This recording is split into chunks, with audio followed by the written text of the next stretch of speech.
Hello అందరికీ నమస్తే అండి. విద్యాస్ వంటిల్లు ఛానల్కి స్వాగతం. ఈరోజు మనం పన్నీర్ మంచూరియా ఎలా చేయాలో తెలుసుకోబోతున్నాం. దానికి కావాల్సిన ఇంగ్రీడియంట్స్ గరం మసాలా, సాల్ట్, కారం, పసుపు, 1 స్పూన్ శనగపిండి, 1 స్పూన్ బియ్యం పిండి, ఒక చిన్న నిమ్మకాయని తీసుకున్నాను. అలాగే కొంచెం అల్లం వెల్లుల్లి పేస్ట్. ఫ్రెష్గా తయారు చేసుకున్న పన్నీర్ని తీసుకున్నానండి. హోమ్ మేడ్ పన్నీర్ చాలా సాఫ్ట్గా ఉందండి. ఫస్ట్గా మనం కొంచెం శనగపిండిని తీసుకుని దాంట్లో బియ్యం పిండి, అల్లం వెల్లుల్లి పేస్ట్, మనం ఇంట్లో తయారు చేసుకున్న గరం మసాలా, సాల్ట్, కొంచెంగా పసుపు, మసాలా కారం ఇంట్లో తయారు చేసుకున్నది, వాటిని కొంచెంగా వాటర్ యాడ్ చేసుకుని మంచిగా పేస్ట్ లాగా మిక్స్ చేసుకోవాలి. ఆ పేస్ట్లోకి మనం ముందుగా కట్ చేసి పెట్టుకున్న పన్నీర్ ముక్కల్ని యాడ్ చేసుకోవాలండి. మొత్తం మసాలాస్ అన్నీ పన్నీర్ ముక్కలకి బాగా పట్టేలాగా మిక్స్ చేసుకోవాలి. ఆ తర్వాత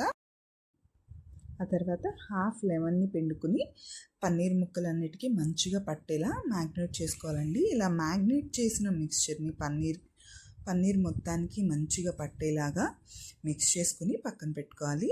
ఈలోపు ఇంకో పాన్ తీసుకుని దాంట్లో కొంచెం బటర్ని యాడ్ చేసుకోవాలండి. నేను ఇంట్లో తయారు చేసిన బటర్ని వాడుతున్నాను. ఆ బటర్ మంచిగా మెల్ట్ అయిన తర్వాత మనం ముందుగా మ్యాగ్నేట్ చేసి పెట్టుకున్నాం కదండి పన్నీర్ని, అది మంచిగా పట్టేసి ఉంటుంది మసాలాస్ అన్నీ. సో దాన్ని ఒకసారి మళ్ళీ మంచిగా కలుపుకుని ప్యాన్లో అన్ని పన్నీర్ ముక్కల్ని చక్కగా సర్దేసుకోవాలండి. ఒకదాని మీద ఒకటి పెట్టకుండా విడివిడిగా దేనికది సపరేట్గా పెట్టుకుని అరేంజ్ చేసుకోవాలి. తర్వాత వాటిని ఒక్కొక్కటిగా తిప్పుకుంటూ రెండు వైపులా మంచిగా కాలి మసాలాస్ అన్నీ చక్కగా వేగేలాగా మనం ఫ్రై చేసుకోవాల్సి ఉంటుంది. మనకి పన్నీర్ ఎంత క్రంచీగా ఫ్రై అయితే అంత బాగుంటుందండి టేస్ట్. పైనుంచి క్రంచీగా, లోపల సాఫ్ట్గా చాలా బాగుంటుందండి అలా ఫ్రై అయితే. ఈలోపు మనకి కావాల్సిన వెజ్జీస్ని కట్ చేసి పెట్టుకోవాలి. నాకు అవైలబిలిటీ ఉన్న క్యాప్సికమ్, ఆనియన్, గ్రీన్ చిల్లీ నేను తీసుకున్నానండి. మీ దగ్గర ఉంటే ఎక్స్ట్రా క్యారెట్, క్యాబేజ్ ఇలా ఏమున్నా మీరు యాడ్ చేసుకోవచ్చు. సో నా దగ్గర ఆనియన్స్ అవి ఉన్నాయి. సో చూసారు కదా, పన్నీర్ మంచిగా రోస్ట్ అయిపోయిందండి. సరిపోతుంది ఈ మాత్రం వేగితే, ఇంతకంటే వేగాల్సిన అవసరం లేదు. సో ఇలా వేగిపోయిన పన్నీర్ని నేను పక్కకు తీసి పెట్టుకున్నాను.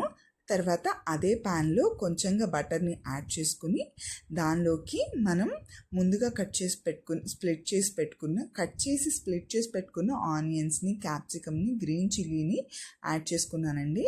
దాన్ని టాస్ చేసి దాంట్లోకి కొంచెంగా ఉప్పు, మిరియాల పొడి, పన్నీర్ ముక్కల్ని కూడా యాడ్ చేసుకున్నాను. దాంట్లోకి 1 స్పూన్ సోయా సాస్, అలాగే 1 టేబుల్ స్పూన్ టమాటో కెచప్ని